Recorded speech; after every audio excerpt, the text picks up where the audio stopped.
দোকানদার ভাই, নগদে 10,000 টাকা পাঠান যাইব ইসরায়েলে। আমি তাদের সাহায্য করবো বোমা বানানোর জন্য। ভাই, আপনি ইসরায়েলকে সাহায্য করবেন? আপনি মুসলিম না? ওরা তো মুসলিম ভাইদেরকে হত্যা করছে বোম মেরে। হ্যাঁ ভাই, আমি মুসলিম। আমি মুসলিম হয়ে ইসরায়েলকে সাহায্য করতে চাই। আপনারা পারলে আমরা কেন সাহায্য করব? কই, আমি তো তাদেরকে টাকা দিয়ে সাহায্য করতেছি না। আপনি হয়তো সরাসরি টাকা দিতেছেন না, কিন্তু আপনার পিছনে যে প্রোডাক্টগুলো রয়েছে সেগুলা বিক্রির মুনাফার টাকা তো সবই ইসরায়েলে যায়।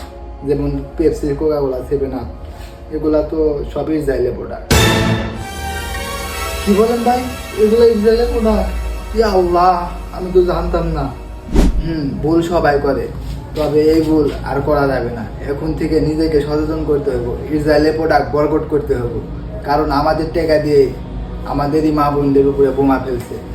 তাই আমরা আসুন সচেতন হই।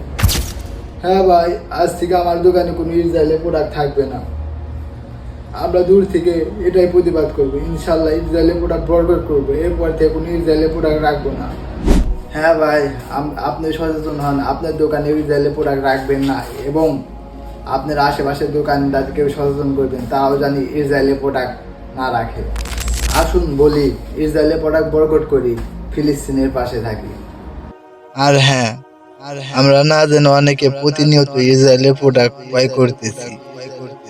তাই পণ্য ক্রয় করার আগে একটু সচেতন হন, ইসরায়েলের প্রোডাক্ট বয়কট করুন। এই পণ্য শুধু খাবার নয়, এগুলো হলো রক্তমাখা পণ্য। তোমার 1 টাকায় ওরা গুলি বানায়, তোমার 1 চুমুকে ওরা বোমা বানায়। আজ থেকে বলো, আমি খাই না, আমি বিক্রি করি না, আমি মুসলিম, আমি মানুষ। ফ্রি ফ্রি ফিলিস্তিন। ইসরায়েলের প্রোডাক্ট বয়কট করুন।